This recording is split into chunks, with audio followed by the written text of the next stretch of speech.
So at 13 years old, I had a I had a kill list.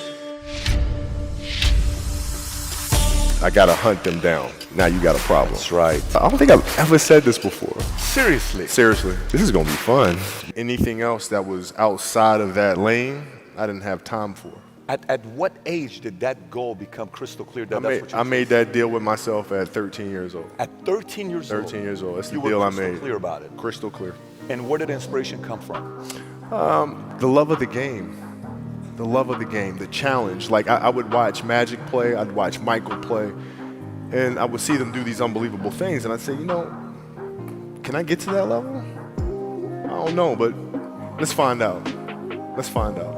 And so that curiosity to see where I could push this thing led me down that path, I think. Led you down that path? I think so. Now, were you always competitive from the day you were born? You were super competitive? Competitive with things that I participate in. So I'll put it to you this way. So Michael is competitive in all things that don't make sense, right? Ping pong. Yeah, it's just, Yeah. you know what I'm saying? So he would try to get me to play golf all the time. Mike, I know about you. I've written books report about you in elementary school. I know you started playing golf when you were in Carolina. So that means if I'm doing the math, you've been playing golf for 100 fucking years. I have not picked up a golf club. Ever. The last thing you're going to do is get me on a golf course and annihilate me. I'm not going to do it. You've never picked up a golf club? Nah, dude, I did it one time and I was hitting 400-yard grounders. Grounders. And so it got my competitiveness going. I got to learn this game. But then I broke my finger during that year, and then I couldn't play much, and that was it. So the one thing when I see with you, and I think about brain, and I think focus. You know how so many different things brain can get distracted on, and I'm going to put focus on this and focus on this and focus on this. Mm-hmm. Do you think one of the edge you had over everybody else was the biggest percentage of your focus was on one thing? Mm-hmm. Do you see it that way? That was my edge over everybody else? I do. At the time, I didn't really understand that, right? So, basketball for me was the most important thing.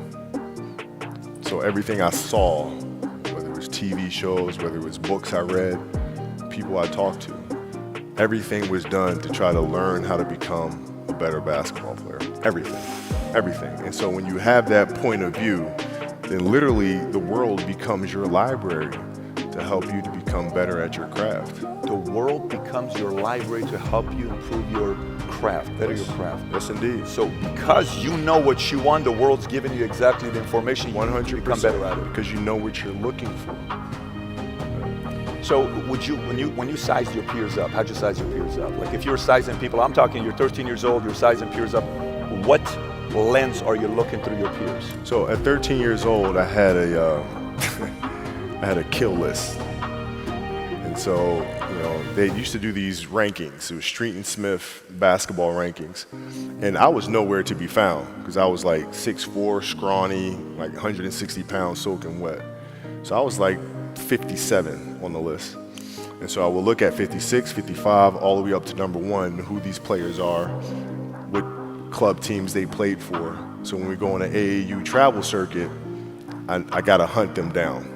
Right? And so that became my mission in high school, is to check off every other person, all those 56 other names, hunt them down and knock them down. That was it. Get a target on them right off the bat. That was it. Very simple. That's unbelievable.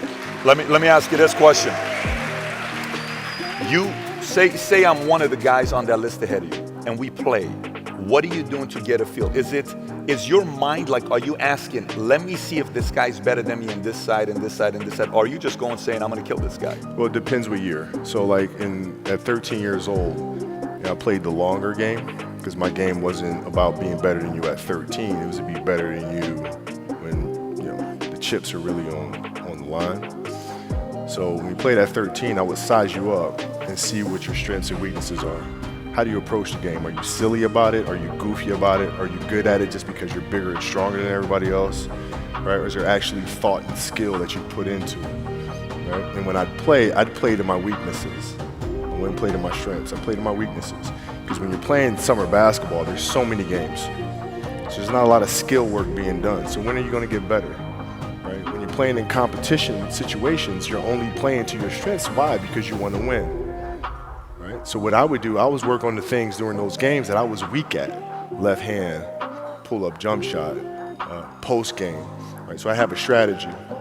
And so then fast forward to when I'm 17 and my game is completely well-rounded, and that player at 13 that I saw at 13 is still doing the same shit at 17, now you got a problem. That's right. You got a problem. And you saw that. You got a problem. And by the way, let me ask you, so that's high school. You go into the league. When you're going into the league, you're going with a lot of guys that were, same age, same class as you were going in. Yeah. Were you sizing those guys up the same exact way as you did in high school? I did, but in the NBA, it was actually easier. Because what I found in the NBA is a lot of guys played for financial stability. And when they came to the NBA, they got that financial stability. So therefore, the passion and the work ethic and the obsessiveness was gone. So I'm looking at that, I'm like, oh my God, it's gonna be like taking candy from a baby. No wonder Mike wins all these fucking championships. It's like, this is crazy. You know what I'm saying? And then you had the players that had that passion, but weren't willing to commit their entire lives to doing that, right? It's a choice. Right? You have other things. You have family. You have all these other things that you have to do. The game can't really be your number one priority. And so I was just looking at that like, man, this is gonna be fun. In the muse, you said, I knew you couldn't do what I was doing because I was obsessed. I'm paraphrasing. And then you said, whether it's friends, relationship, it didn't matter. It was all basketball. Yeah. If I'm buddies with you from high school, if I'm a cousin of yours, what happened to our relationship? How did that gravitate when you went into the league and you're determined to become the greatest, or you're determined to become one of the greatest? What happens to our relationship? Oh, it suffers. It does suffer. Oh, yeah. Okay. Yeah. And you understood that. You were okay with that. Well, yeah. And the people that love you, like friends and family, like they know that about you. Got it. So they let you be you. And when you reconvene, you pick back up where you left off. Mm-hmm. But make no mistake about it, everything in between is lost, right? So those long-term relationships, the commitment of time of, taking vacation. Like I see a lot of players take vacations with other players that are close friends. And we'll just take vacations just to take vacations, or just hang out just to hang out. Like I never did that. Why not though? Why didn't you do that? Well, because when I retire, I didn't want to have to say, I wish I would have done more. I don't want that. I don't want that.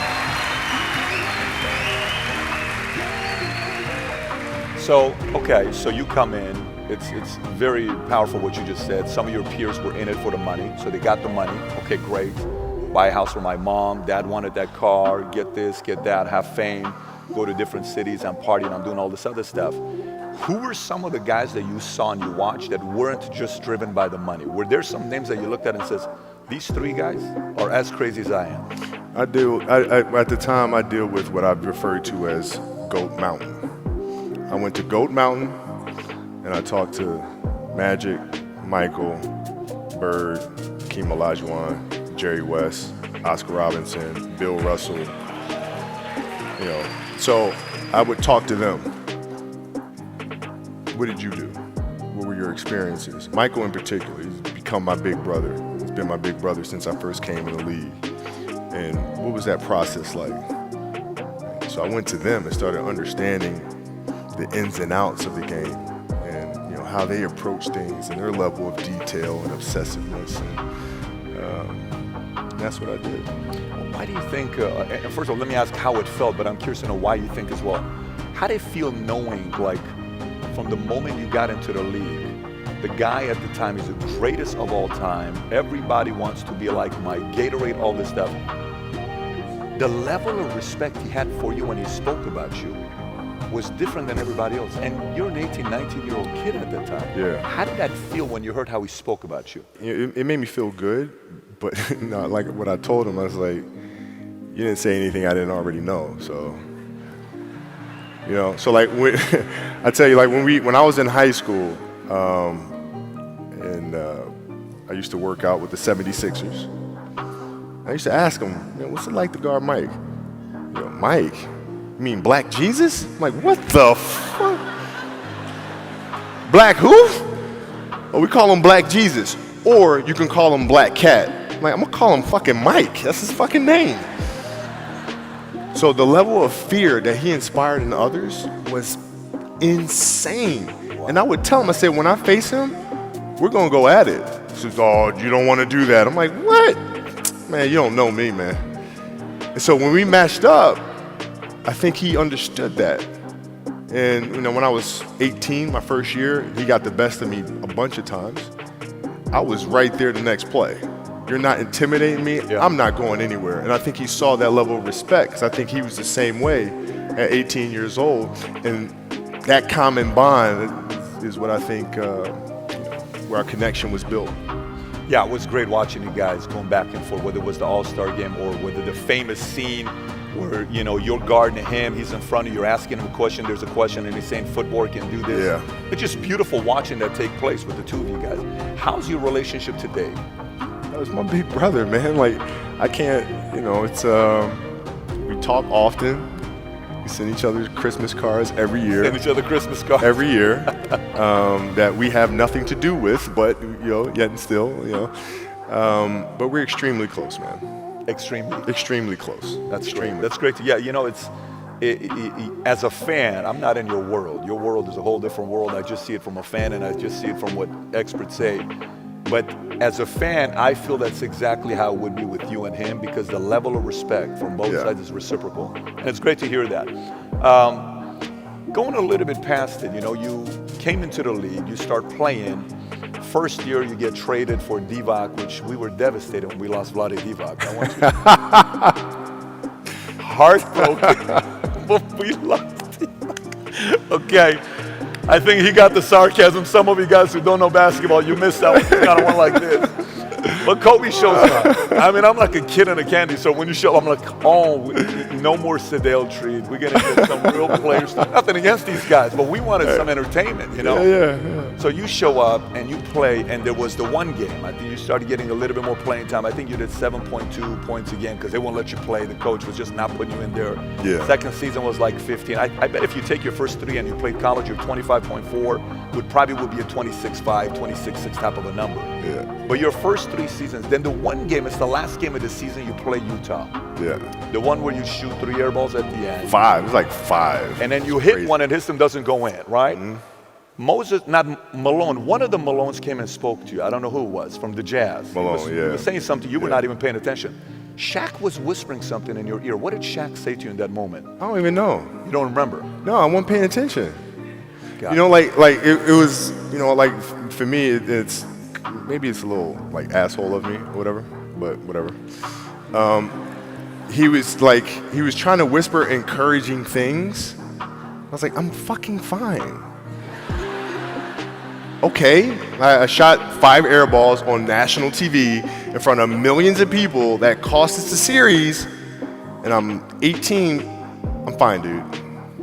How do you get how does somebody get there mentally with that public humiliation? To some people hurts them and they don't come back because, there was a player, Barbosa. I don't know if you remember Barbosa. Yeah, of course, you remember. Of course. He was extremely talented for good, quick first step, but they said he wouldn't do well when the spotlight was on him. Yeah. How did you get mentally and emotionally so strong where it doesn't bother you?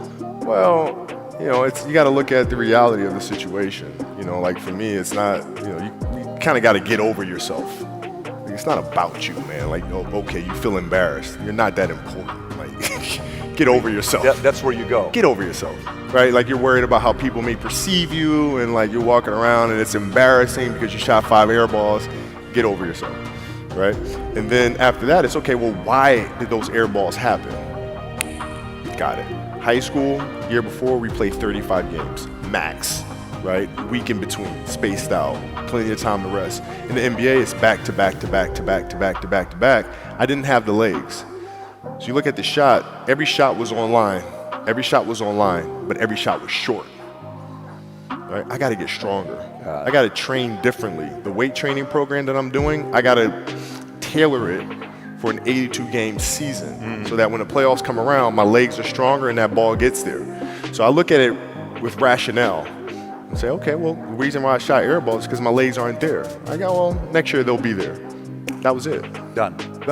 And then what is your process of improvement with your schedule leaving? Because, you know, Phil Jackson gets asked between you and MJ, right? Because he coached both of you guys. So, you know, he constantly gets asked that question. He's always going to pick the first child. He's going to pick the first child. But I tell you, he said something about you that to me, it's a level of respect that any player can duplicate what he said about you. To me, the level of respect for that is a whole different level. You can't teach big hands, right? You cannot teach that, right? You cannot teach 49, 48-inch, whatever the vertical leap is, and you cannot teach that, right? Sure. But he said nobody in his history of coaching had your level of work ethic. I mean, you hear so many guys tell stories about your work ethic. What was really your work ethic like, and for how long did you stay disciplined? Well, I mean, every day. I mean, since, you know, for 20 years. I mean, it was an everyday process and trying to figure out strengths and weaknesses. For example, jumping ability. Man, my vertical was a 40, it wasn't a 46 or a 45. My hands are big, but they're not massive, right? So you got to figure out ways to strengthen them so your hands are strong enough to be able to palm a ball and do the things that you need to do. Quickness, I was quick, but not insanely quick. I was fast, but not ridiculously fast, right? So I had to rely on skill a lot more. I had to rely on angles a lot more. I had to study the game a lot more. And but I enjoyed it though. So like from the time I can remember when I started watching the game, I studied the game, and it just never changed. Technical question here. Let's see how you can answer this. Who would Shaq be if he had your work ethic? He'd be the greatest of all time. If Shaq had your work ethic, he'd be the greatest of all time. Greatest of all time by a mile. Sure. He'd be the first to tell you that, for sure. I mean, this guy was a force like I have never seen. I mean, he was crazy. You know, a guy at that size, generally guys at that size are a little timid and they don't want to be tall. They don't want to be big. Man, this dude he did not care. He was mean. He was nasty. He was competitive. He was vindictive. I mean, he was, I wish he was in the gym. I would have had fucking 12 rings. You had the work ethic. My God, yeah. We ain't be close. Wow. And let me ask you this question. And by the way, I'm not asking this question to create feud between you and him.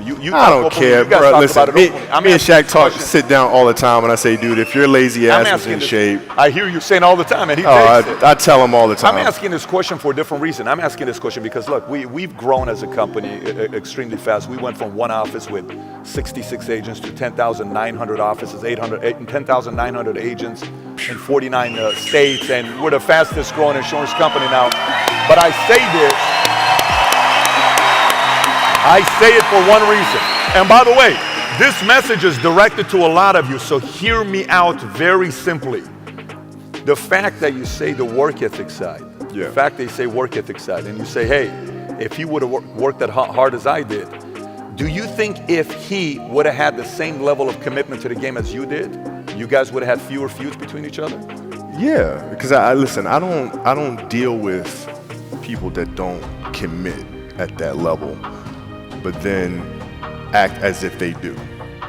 I don't deal with that. I don't. It's real shit. I mean, listen. So, like, we used to get into stuff all the time because it was like, you know, he would say, okay, Kobe's not throwing me the ball. And, you know, media would take it and run with it and all this sort of stuff. And I'm like, well, bruh, if you were in shape, by the time I run down on a fast break and run back and then run down, you're still coming down the first time, bruh. Like, what the hell do you want me to do? Right? So a lot of our contention came from that. And even though he was older, you were still confronting him. You didn't care. Oh, I didn't care, man. From listen, day one, bro. Day one. I knew for sure. Rick Fox, my teammates, they all thought I was absolutely crazy the day me and Shaq got in a fist fight. After that day, they were like, okay, Kobe, you're certifiable. Fist fight. Oh, yeah. Fist fight. I'm not backing down. Listen, either you're going to whoop my ass or we're going to have a night. But, you know, ain't no way. You know, there's a level of respect, and for Shaq too, by the way. And I know he's told me that day was a big turning point for him, because it was like, you know, he's generally used to talking trash and saying what he wants, and nobody really stepping up and challenging him on that. And when he saw me challenge him on that, he was like, "This kid's crazy. All right, I can win with that." You know, and so that was kind of the beginning of our relationship, I think. That's probably never happened to him. That's probably not something that's common to him. No, I mean, it's he's also 7 feet tall since he was 3 years old or something, right? there was all, this is all coming back to me right now. There was also a game in Phoenix, my first year we were playing, and he kept posting up, but they kept fouling him, so he kept going to the free throw line, he kept missing them. And so he'd throw the ball out to me. I'm not throwing that shit back in there, right? So I kept shooting him, right? So we get in the timeout, and he's like, hey, I'm open. I'm like, okay. And so we go out, and same thing, hey, I'm open. Okay. And you go, come back in, hey, dude, you got to throw me the ball. I said, man, fuck that. Get it off the rebound if I miss, bro. You told him this. First year. 18 years old, man. 18 years old. And I must have been out of my damn mind. So, did you have guys you went to outside of the players? Like when you come in to figure out a way to improve your game. We had Billy Bean here a couple days ago, and I don't know if you know who Billy Bean is. If you've seen the movie Moneyball, he's the guy, Billy Bean. Of course. So he talked a lot about predictive analytics. He talked about the fact that the year Moneyball came out, the year prior to that, they paid players and looked at on-base percentage as 8 stats. And the year Moneyball came out, all the scouts started making on-base percentage number 1, what they recruited for, right? Did you have ways to improve your game by looking at data, looking at conditioning? What were some of the factors you looked at on how to improve your game season after season? The game itself it's a complicated answer. So there are very tactical things in terms of footwork and geometry of the court. So you're looking at the court, you're looking at the 45-degree angles that the court is shaped in and how it needs to operate. That's one component to it. So looking at spots on the floor where you can increase your efficiency, right? You can be on the wing, but there's a certain spot on the wing that improves your angle to drive to the basket, right? So that sort of stuff. Footwork of the opposition, looking at the emotion of the opposition, their tendencies, their weaknesses, and all that stuff. Understanding the momentum of the game, how to create momentum shifts, where momentum shifts come from, all this sort of stuff. And then studying outside of that, right? Looking at different industries, looking at conductors, looking at writers, looking at actors and how they get into character, and then how do they keep themselves in that mental space. So looking at different industries, looking at nature itself, and learning from that and how you can incorporate that into the game. Man, it's a lot of studying. What's your process for making a decision? Do you have a flow of how you go through making a decision? Depends on the decision. Depends on the decision. If we're talking about, a basketball decision where you gotta read a certain coverage or something like that, I mean, a lot of that comes from the pre-work and understanding what their defensive package is and how to put teammates in certain situations. So, for example, if you look at players nowadays that are charged with taking game-winning shots, making game-winning decisions. Mm-hmm. And you look at the play, and then you look at it and say, okay, well, that shooter was there, the double team came, and, the player couldn't do anything but pass the ball, right? Well, that's because they didn't do the pre-work, right? So when you do the pre-work, you understand, okay, this team in a situation likes to run a double team from this particular angle. All right, so I'm gonna clear that side out, force the double team to come from a different angle, move myself to a space on the floor where it's going to take a long time for the double team to come, and now I can circumvent the double team and get to a place on the floor where I can knock down a shot or get to the basket. So it's all that pre-work. The decision, when I say decision, if you're looking at somebody that you're sizing up, or if you're looking at somebody to go into business with, or if you're looking at a big investments you got to make, what is the decision-making process there? Do you call? Is there first you do your own research? You take this much time. You call an advisor. Is there a system you follow? It's pretty simple for me. It's do you understand the business? Is it a business that you can help in some form or fashion? What are the barriers of entry to that business? And then the entrepreneurs themselves. the company itself? Right? Do they have a culture that you believe is sustainable? Are these leaders people that you believe in? Are they people that are obsessives? And in turn, have they created a culture of obsessiveness? So I tend to look at those 4 factors, and that's it. That's big right there, by the way. I don't know if you guys caught that right there. That's pretty massive right there. Earlier you said, I'm probably not going to get this right, a 16-year-old, a 13 or 11-year-old? Yeah, 13. 16, 13, 2, and 1 that's a month. 1 that's a month, by the way, right? 1 that's a month. All girls. All girls, 444. So 16 means you're in your 5th, 6th year having a baby? Yeah. It's something like that, right? Give or take. What was the conversation like with your wife to say, listen, this is the schedule? Because look, you know, some entrepreneurs, they're coming home at night and late, oh my gosh, my wife is upset because I came home at 11:30. Yeah. Oh my goodness, what a sacrifice I'm making. You know, this life's, you know, I don't know if I can do this. Sure. You're on the road 9 months out of the year. If you Sure. especially played Olymp, you won 2 gold medals, so you're doing that on the off season and you're trying to get that part going and training for doing your camps. What is the conversation like with your wife and kids to say, listen, this is what I'm doing? How did that conversation go? Well, with the kids, it's different. So, like, the communication with our children is that Pops is working hard. This is the level of attention to detail you need to have in everything you do. So it's setting the example. Same thing with my wife. My wife's a stay-at-home wife. It's the hardest job, man. So she works really hard at that. I mean, it's, you know, and so her attention to detail with that as well are examples for our children. And then for my wife, it's, you know, she's as competitive as I am. She's just like, listen, man, if you're going to be out here training 8 hours a day, if you're going to spend 9 months out of the year away from your family, you better fucking win the championship.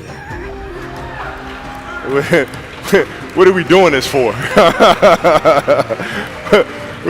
What are we doing? That. What are we doing? I love that. You know, but it's a balancing act, and that's the thing that's important, is understanding that we have to have so much energy. Because for like Natalia and Gianna when they were babies, especially Natalia because they're doing prime years, and I go to practice and I train and, you know, I'd play the game and, you know, I'd come home and I'd be sore and I'd be tired. And she wants to go swimming, she wants me to take her to the park, she wants to just jump on my back or whatever the case may be. You can't say, I'm too tired, I'm going to lay down. That's not fair. She doesn't know what the hell's going on, right? And if this was a game, you'd suck it up and play. I've played games with the flu. I played games with 102-degree fever, man. Powerful. You can't do that. That is so powerful. Right? Man. You got to be on, man. That's big. Did you guys? Would you sit at the, because you're obviously very detailed. Your show. I mean, you're a very, very detailed guy. Would you guys have a meeting? Like I sit there and say, okay, if I'm thinking like Kobe, let's just say Kobe's trying to schedule out his year. Season's about to start. Would you sit with her and say, okay, babe, this is the schedule next 12 months. Tell me about birthdays. Tell me about this. Yes. Tell me, is that what you guys do? Yeah, I look at it and say, okay, birthdays, what am I missing? Valentine's Day, Halloween, Christmas, you know, Easter, like all that fun stuff. I look at the schedule and see what I'm there for, what I'm not there for. Christmas, is it a road game or a home game this year? And then we make a family decision. It's family travel. Do I come back? Like sometimes I'd fly back. Like I'd play a game and to not miss my daughter's birthday, I'd fly back, be there for her birthday, and then fly back with the team. You know, just to make sure I don't miss anything. Respect. What's the least amount of sleep you played a game on? No Is sleep. there a story where it's like, you know, no one knows about, where you went and played a game and it was so insane for whatever reasons? No sleep. You played a game with zero sleep. Zero sleep. Zero sleep. It's like, you know, kids, you know, Natalia had a certain, you know, health situation or what have you, and you're staying up all night, and then you got to go out and perform because fans don't know. Teammates don't know, nor do they care, nor should they, that you've been up all night. You got to perform, right? And so you just got to go to work, man. It's respect. That's It's it. respect. And I think one of the things for some, if you follow basketball or not, that you and Mike had in common is that it wasn't, hey, I'm going to take 8 games off this year to try to stay healthy. the mindset of going, you know, like that to you is comical, right? To do that. What the hell is that, man? I don't know what that is. That's crazy. Seriously, it's crazy. Like, you know, you got a lot of people paying their hard-earned money to come watch you perform. It's your job to be in shape. It's your job to be strong enough to perform at that level every single night. And as a competitor, I'm not ducking shit. Like, it's not, oh my God, my back hurts, I'm sore, we got to play Vince Carter and Toronto Raptors tonight. We actually had this happen. We had a game against Toronto in 2000, and Vince was tearing the league up. My back was jacked. But like the perception of that, like what? Kobe's missing the game against Toronto and Vince Carter because my back was really spasming. But people will be like, what? Oh, he's ducking Vince. Excuse me? No, I don't think so. So I would be in the layup line like, okay, there's a lot of days where, you know, you can rest and recover. Today ain't one of them. Your back can bother you any other day. That shit ain't bothering me today. Wow. He gonna have to see me today. Yeah. Oh, man. Yeah. He was another one that came in. You thought for sure, you know, he was going to be one of the, in a whole different league when he came in. Obviously, he just I don't know what his vertical leap was, 46, 47. It's out of this world what he does. Best dunker I've ever seen. Insanity is, Vinsanity is why they call him that. So crazy. You're an alpha. You have a very strong personality, extremely strong personality. And then you got a team with Shaq, and then you got a team with Phil Jackson, and you guys are all working together. How was it taking coaching from an alpha and you're an alpha? And was there a progression of you finally understanding him or him understanding him? What did that look like, the relation between you and Phil? No, at first it was rocky, but I didn't understand it was rocky. And let me elaborate. I was extremely naive. And with Phil and his genius, his responsibility was to get the team to a place to win titles. It wasn't to appease one player. It wasn't to look out for this player. It was to get the collective whole to win a championship. So he would do whatever it took to make sure that happened. He would see the friction between myself and Shaquille and say, okay, how can I use that? All right, I know Kobe has a passion to play, so come hell or high water, doesn't matter what's going on in his personal life, doesn't matter what's happening here with the team, he's gonna show up and perform no matter what. Shaq is more emotional. If something's going on, he won't. So therefore, I gotta figure out how to create a wedge between myself and Kobe, because then that brings me closer to Shaquille. And then that helps me better manage Shaq. So that was his ability to manage the team, which was absolutely brilliant. I used to tell him all the time, I said, Phil, look, I know what you're doing, bro. Like, don't insult my intelligence. I know you're being a dick to me on purpose. Like, just, like, tell me. No? Okay, you're gonna stay with it? All right, cool. All right. How's your relationship till today? I mean, you guys won 5 It's like a father figure. Really? Yeah, it feels like a father figure, man. So when you were hearing all the experts saying what they were saying, commentators saying what they were saying about Phil, how were you taking that when they were saying what they were saying about him when he was at the Knicks? I thought it was funny. I told Phil, I said, Phil, you know this is all just karma for writing literally 3 books about me. This is your karma. You told him? I did tell him that. It was just all in good fun. But I was upset because people don't understand him. And he is a genius in every sense of the word. And how he sees the game, how he sees the spirituality of the game. And people don't understand that. And worse than that, they're intimidated by that. And even worse, they try to discredit that because they do not have the level of passion and obsessiveness to get to that level. So they figure the best thing to do is to tear that level down. That's fucked up. I'm with you. They're 100%, by the way.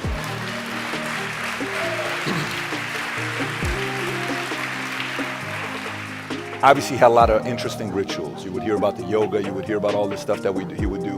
What is the weirdest thing he did with you in practice that you're like, what the hell are we doing here? He had a Tai Chi master come to practice. And we walk out there and, the Tai Chi master standing center court and tells us to take our shoes off. And I'm pissed because I'm ready to play basketball. And he's standing up there and says everybody closes their eyes and stuff, and he does stuff like monk gazing at moon, and talks about the fingertips and barely touching and the spirituality of all that. And I'm peeking around like, is everybody doing this shit? Like, what the hell's going on? And they're, and big ass Phil's there doing it himself. He's like, he's doing this whole, like, doing all this stuff, And I'm like, damn, okay, I'm gonna try it. But honestly, I bought into it. I bought into the meditation. I bought into the deeper connection that exists within the game.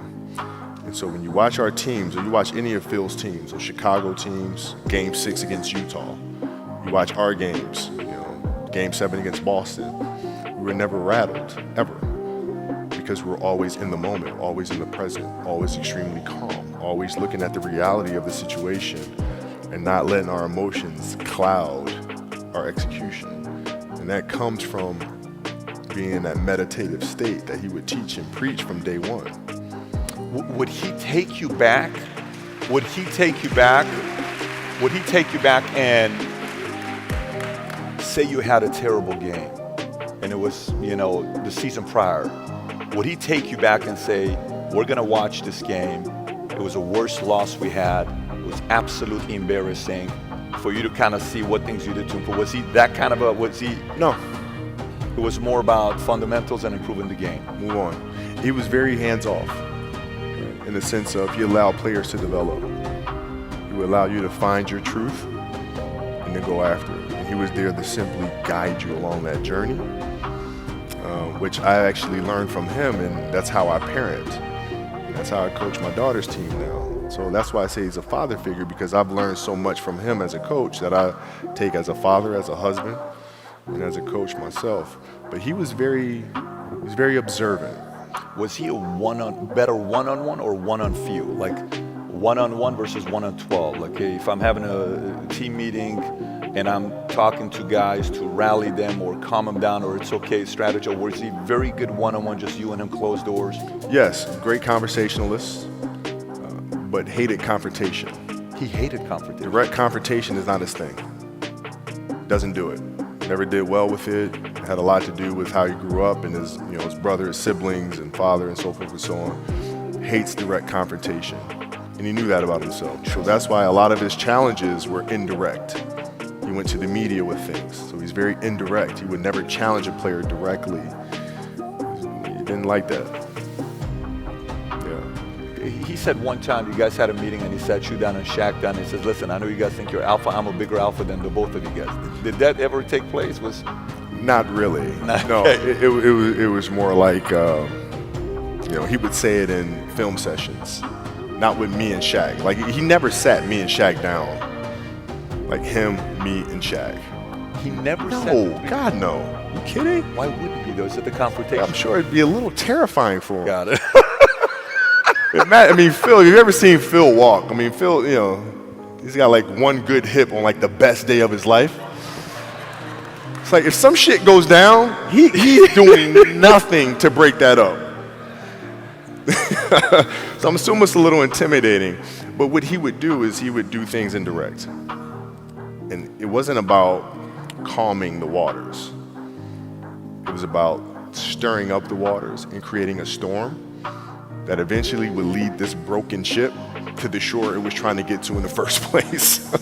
So was he constantly instigating and steering in his own way? That's what he was doing, man. So like, if you ever seen the movie Moana, if anybody has kids here, I'm sure you've seen Moana. Right? When she goes out and all of a sudden there's a storm and she loses her mind, thinks everything is lost, and all of a sudden she wakes up and she's right where she was supposed to be. That's Phil. Wow, that's a great example. Great example. So we're coming on to the last 15 minutes. I got a list of questions that I'm not going to get to, but I do want to ask a couple of these. You're playing against the Golden State Warriors. Score is 107-109. You guys are close to getting into the playoffs. You know exactly what happens in the game. You go up, you're about to take your shot, and then all of a sudden, boom, Achilles happens, right? Friend of mine, Nima, he is here just to listen to. He played ball. And he told me, he says, Patrick, I don't think you understand. He says, when I tore my Achilles in high school, he says, 4 friends of mine dragged me to my hospital. I was crying from there straight to the hospital. He says, I have no clue how the hell this guy did it. He went and hit the free throws, and then you walked off the stage. Yeah. And then you got the surgery done. Yeah.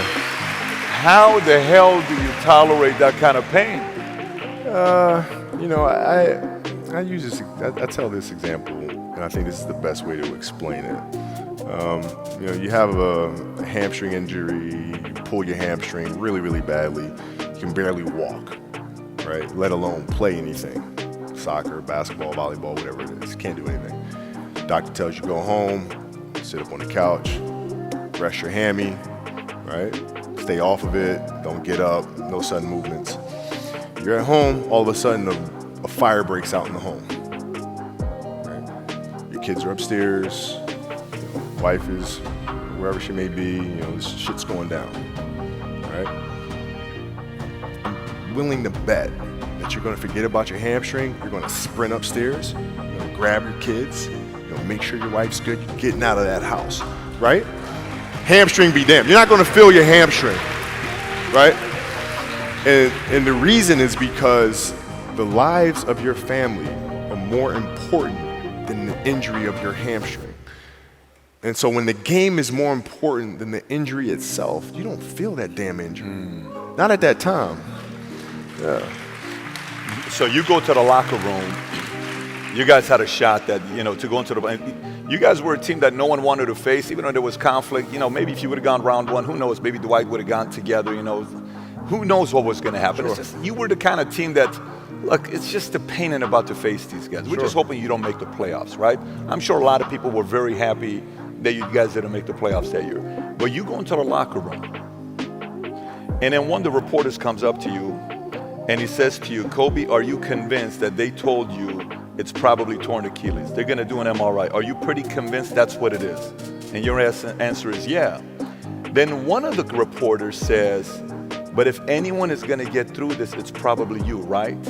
You put your head down and you say, oh man, shit, right? And you have tears in your eyes. Yeah. Did you say, oh man, shit, because everybody's expecting me to be invincible, man? Like, freaking let me just play the damn game. I'm a human being. Is that kind of what you were thinking? Or was it like, the world's expect me to come back in the next month because I'm Kobe? Like, what were you thinking in that moment with all that pressure? I was thinking, like, I don't know if I can do this.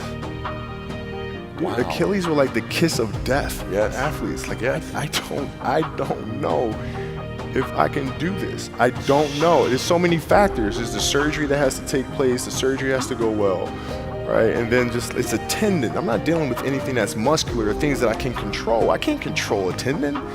You know what I'm saying? So, like, I don't know. And then thinking about what that process of recovery is going to look like. It's a long one. Do I want to do that shit? I don't know if I want to do it. I don't know. So that was the hardest part. You don't know if you want to do it, or you don't know if you are going to be able to come back from it. Both. Oh, Like, both I don't know if I can do it. I don't know if I want to do it. Got it. I mean, it's a long Yes. process. But like, when I went in the trainer's room, my kids are in there, and you know they're looking at you and stuff, and I'm looking at them, and I'm like, you know, it's all right. Dad's gonna be all right. It'll be fine. It'll be all right. It'll be all right. It'll be all right. As a parent, you gotta set the example. You gotta set the example. This is another obstacle. This obstacle cannot define me. It's not going to cripple me. It's not going to be responsible for me stepping away for the game that I love. I'm going to step away on my own terms. And that's when the decision was made that, you know what? I'm doing it. Doing it. You're a freaking beast, bro. Yeah,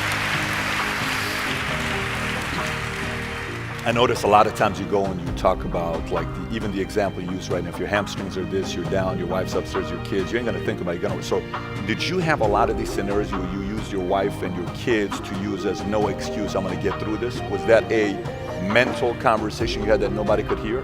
Yeah, you got to lead by example. As parents, you got to lead by example. If you want your kids to do whatever it is they want to accomplish in life, you have to show them. You can't. You got to show them. And that's what I tried to do. And you're obviously doing that, man, at a whole different level. That's right. Alter ego. Let's do alter ego, and then I want to kind of go into the story side and how you went into the storytelling and you winning in it. Guys, this guy won an Academy Award. He's a basketball player. How the hell does that make any sense, right? Wins a freaking Academy Award, right? So, alter ego. Alter ego. You know, sometimes we are so worried about what other people think about us. You know, it's like, oh my gosh, what if they think I'm crazy? What if they think I'm over obsessive or competitive? And what if this is like, you're too much? This is just not healthy for you to be thinking this way, right? Yeah. How did you get your mindset into this alter ego to be comfortable being Black Mamba? Like, how did that happen? It's a good separation for me, you know, emotionally, to be able to put myself in a place where at practice or when I'm training or during games, I switch my mind to something else. I switch my mode into something else, right? For me, it's the equivalent of Maximus Decimus Meridius in Gladiator picking up the dirt, smelling the dirt. It's go time, right? So that was my mental switch. It was like an actor getting ready for a film. You got to put yourself in that cage. When you're in that cage, you are that character. And then when you leave there, it's something completely different. But when I'm in that cage, bro, don't fucking touch me. Don't talk to me. Just leave me alone. There used to be certain games, like, for like certain key games. I don't think I've ever said this before. This kind of makes me seem very psychotic, but whatever. I used to play the Halloween theme song over and over and over in my headphones. Pre-game. Seriously. Seriously. And it was important that it was Michael Myers because the mask itself was void of emotion. Void of emotion. It has That's nothing to do with psychotic pressure, at it the has highest nothing to do with hype, has nothing to do with camaraderie. It's stone cold killer. And I would listen to that song over and over and over to get that's when you know you better run because that's what a lot of people did. Yeah, it's like coming out. You know, it's gonna be a tough night. Story. Yeah. So, Kobe, you've probably made in this 50-minute conversation, I don't know, 12 metaphors. So typically people that make metaphors, they're storytellers. To them, everything has to paint a picture. And from the day one, you're talking about you were very curious, right? So when you finished the last game you had, and I'll never forget, we were having a training, by the way, in Dallas, and we finished it. This was 3 years ago. And my sister and I get home. It's 12:30. I was hoping I could catch the game. It's your last game. You're playing Utah. Yeah. And I'm standing up the entire time. I'm getting the last 4 minutes, which is the best freaking 4 minutes.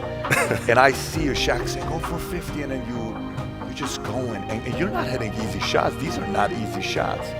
You hit your last shot. You scored 6. Guys, nobody has ever had a 60-point game to retire with. Like, that has never happened. Like, it's insane for this to happen. You hit your 60-point. I got to say this. My sister's in the room.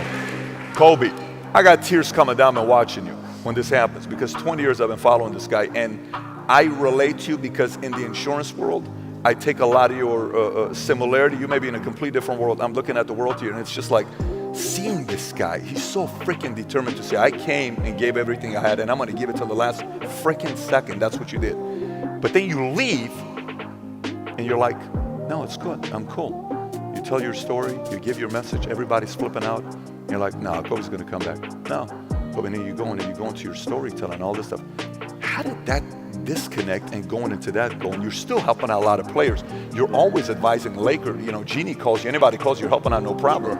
But how did that adjustment go from there to all of a sudden, I got to go tell stories? Yeah. How did that happen? Because I love it. So, you know, it started for me again in high school when I started learning about storytelling, writing, how to structure a story, how to put together, how to thread together a narrative that has a bigger message, how to create compelling characters, how to take some of the emotions from my own journey and instill them into characters that inspire or teach the next generation. Therefore, they can avoid some of the pitfalls and landmines that I had to go through. That's something I'm extremely passionate about. So I loved it. So it wasn't a matter of, man, I gotta put this aside. I gotta move on to something else. I was excited. Man, I can't wait to get started. I can't wait to move on and do something else. And everybody kept saying, man, like, my wife asked me one time, we were filling out a form for school, and it said, all right, father, occupation. She's like, What am I supposed to put down? He goes, I don't know, storyteller. You want me to write storyteller on your kid's form? Wow. He goes, yeah, I guess. I mean, that's what I'm doing. Because, dude, really? I said, all right, fine, just put producer. I don't know, right? But during that year, everybody kept coming up to me and saying, okay, you're going to have stages of grief when you retire. You're going to go into a state of depression when you retire. And those are all normal and all this other stuff. And I'm like, dude, I'm fine. Yes, of course you would say that. I said that too. I'm like, dude, fuck, man. And so after a while, I just started listening, like, oh, yeah.